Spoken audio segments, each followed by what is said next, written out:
My name is Sir Thomas Dale, a soldier and proud Englishman of common and humble origins. I pray thee will attend these words of the hardships of my creation, of my commonwealth of Henrico, and the years to follow. In the year of our Lord, 1607, the Virginia Company of London established Jamestown, some 40 miles inland from the Atlantic Ocean. Jamestown was swampy and dangerous. Progress through the first few years there was inconsistent at best. I was tasked with establishing a new seat of government upriver from Jamestown on the southern property of the Arohatek people, those under Powhatan. These naturals were friendly to our early efforts, and we hoped would enjoy our trade and partnership.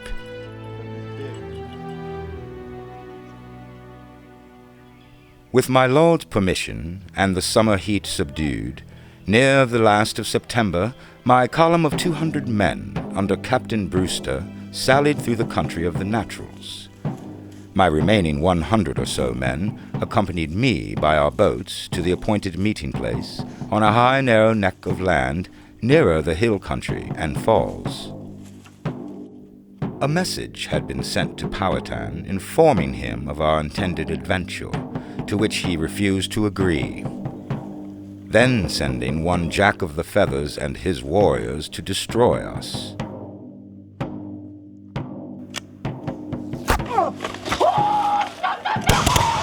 That battle was waged in many skirmishes and ambushes. All of these combats failed, as my men were seasoned musketeers, well lessoned in their armor and muskets.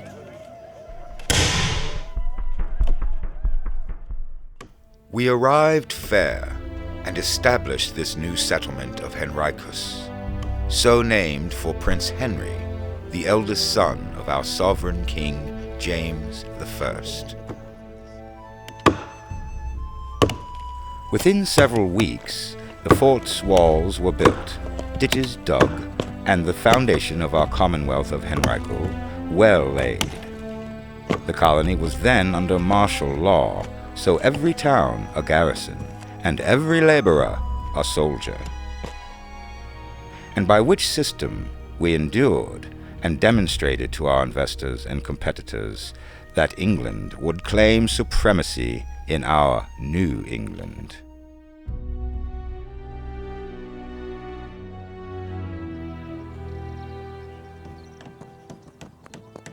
Once my garrison at Henrico was established on this narrow neck on the north side of our King's River, there I pushed my men with extreme labors, building a guest house for the sick and lame. Mount Malido, or My Lady, was built strong by my order, and would be the first hospital of its kind in our America.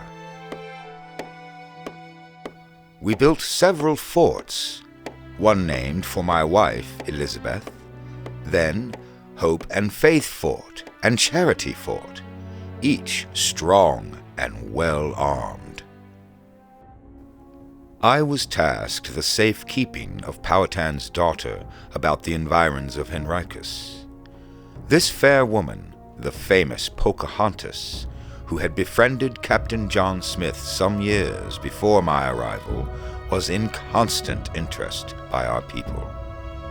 With our baptism, and with my guidance and the instructions of Reverend Whitaker, she improved her knowledge of our English language and was the first native woman that converted from the Naturals' religion to our own Church of England.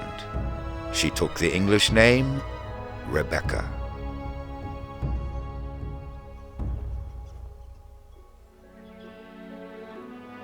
About these years, tobacco emerged from the ground, and we would soon rest our hopes and good fortune with it. At this time, by the emergence of 1614, Master John Rolfe, a kind and hard-working soul, wrote to me a letter of permission to marry Pocahontas. I agreed that this would have a happy effect on both cultures, and they married that April.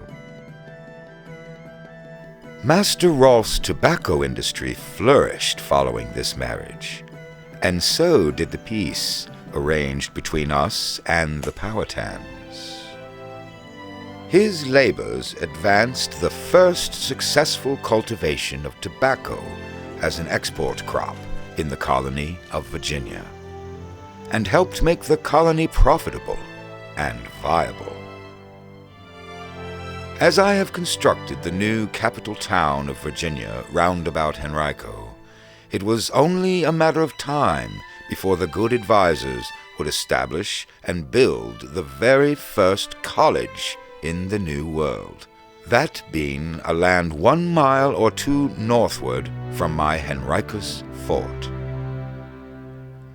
This college would be the first of its kind in our America, and would be designed to teach both native and English children alike.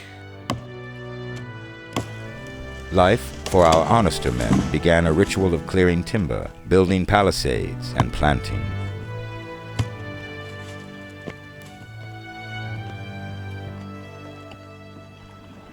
In 1616, I would leave Virginia a growing and industrious home for English men and women.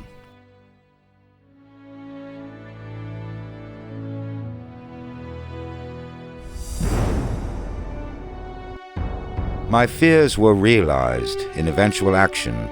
March 1622, after 8 years of pretended peace, hundreds, if not 1,000 Powhatan warriors, led by their greatest captain, Opechancanough, launched a military offensive of mighty skill and resolve.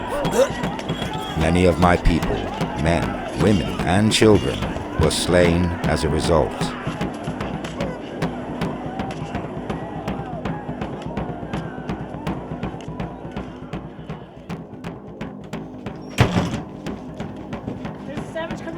One heroic action was recorded at Henrico, that being of Mistress Alice Proctor. Without her industrious husband away in England, she, with her child boy, defended the home for 3 weeks' time.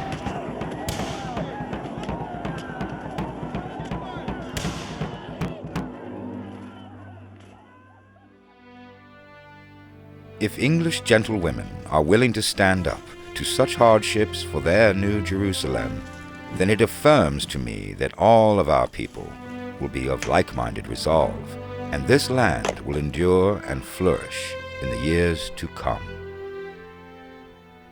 Perhaps we all now share a common heritage, living amongst each other in peace.